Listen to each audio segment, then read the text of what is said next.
Good morning, everybody. It is Steve, the Voice White, and this is Comics of the Voice. Now, today I am in the downstairs comic book room. I thought I'd do a little tour of it while it's still in progress and kind of talk about what I'm working on down here and what I'm going to do to improve this room. So, I'm going to flip the camera around here so you guys can start seeing what I'm going to be talking about here. Whoa. So, I'm trying to get in the landscape mode here. This might actually work a little better because I was in whatever mode I was using my phone for the first video upstairs. So this is the basement comic book room. This used to be a bedroom a long time ago, as you can tell from the crappy paint and the old wood paneling that's been wallpapered with the most ugliest wallpaper ever from the 50s, 60s, 70s, somewhere in there. And I'm slowly covering it up with some books. So I started with this wall here. This wall's going to be my DC wall. So this is the entranceway into the room. And behind it, I've just put a little shelf up there. Got my Star Wars Millennium Falcon and just some hooks for the Comic Con bags and all my stuff that I take to the Comic Cons. So this rack right here, as soon as I come in the door, is where I put all my new releases. So after I've read them, before I bag them and or close up the bags or rebag and reboard, they go here. Just so I got somewhere to stash them real quick, and then I'll come down here and spend some time and close them up and then put them into the appropriate boxes or the filing cabinets. So up towards the top, I decided to put all the slabs, and I made these slab holders some time ago. I had some stainless steel sheets and some aluminum. So I built these holders. I was watching Reggie Collects, and he had those plastic transparent ones on the wall, and I was really looking closely at what he had there. And I said, hey, I'm a welder. I can figure this stuff out. I can make my own. So I cut up the stainless. I found that was a little heavy, so I switched to aluminum. So some of these are aluminum and some of them are stainless. And they work exactly the same as the one Reggie collects and the ones that you can buy, if I can make this one work without destroying the book. So take that one out, and you can see stainless steel on the bottom and then the aluminum top piece. And I just took them into the college where I teach, and I just used the press and I bent them. So, and I found they were a little big, so I had to cut them down to size, and I drilled a couple holes, put some metal screws in, and then this part at the top here, I made it so it will slide up and down, right? As long as I don't put too much pressure on these screws when I stick them in the wall. And that works rather well to hold up my little slabs. And since I had the sheet and everything, it was absolutely free. And then I was watching Matt in Matt Wood Comics, and on my back wall here, I took the other idea that he used, because he's up in this attic area, so he's got those curved walls and on the roof. So he uses this plastic J channel that you can get from Home Depot or whatever. This plastic stuff, and this stuff works great because you can get it in like 12-foot lengths, so that covers this entire wall. Now I just got the two for now, just to stick it up there, and I'm going to eventually do the entire thing, and then I'll have more slabs across the top, but I'm going to do at least another row along this wall. And I figured if I use this stuff everywhere, like here, these ones are just thumbtacked to the wall right now, but I'll use the same J channel along this wall, and I'll completely cover up all of these ugly, messed up walls and the crappy paper. And I was thinking of even putting some LED strips in between.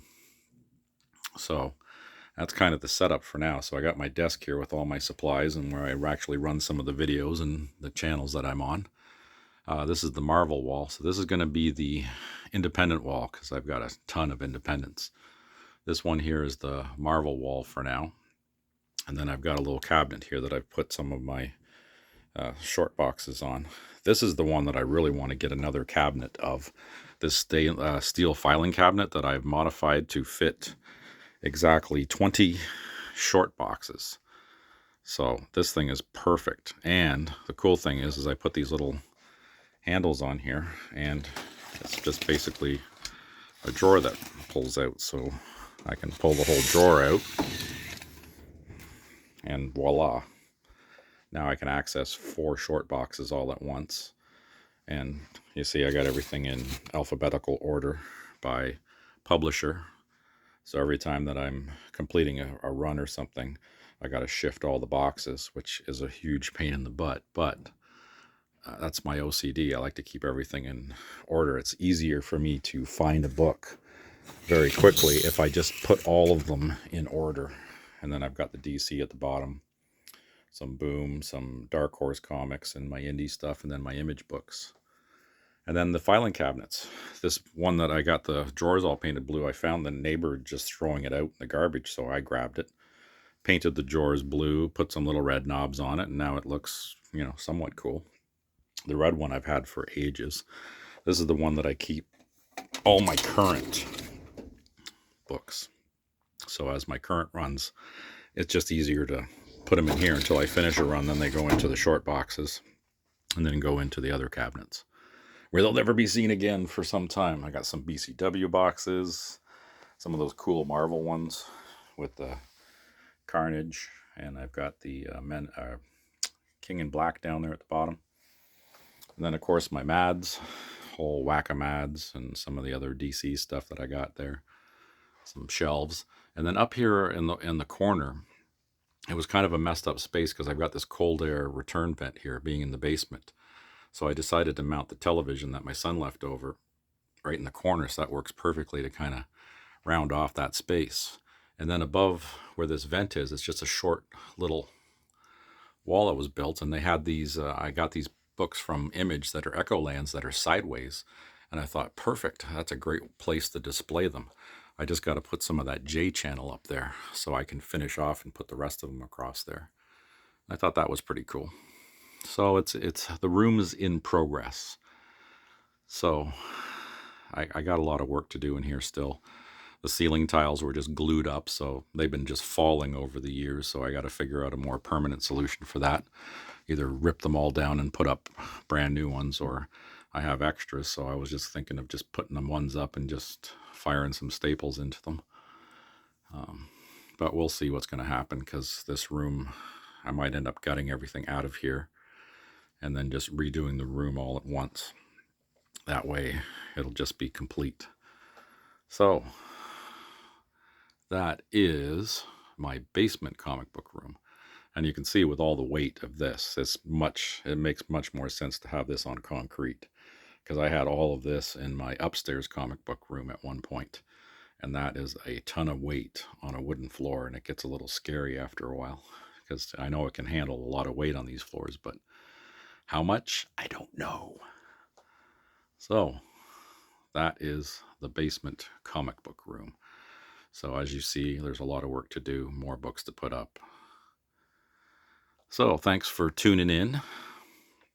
The next video I should have up should be either the Comic-Con or it'll be another unboxing, because I've got a couple more orders in from my comic shop that'll be coming, some auctions that I won, and one book that I can't reveal until I'm on Anachronic Comics Espresso Mail Call show in November.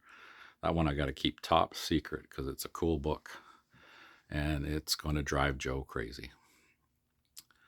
So hit the like button, hit the subscribe button. Let me know what you think. And if you guys like this type of video, if you want to see more stuff like this, let me know in the comments below. And I will see you guys on the next one.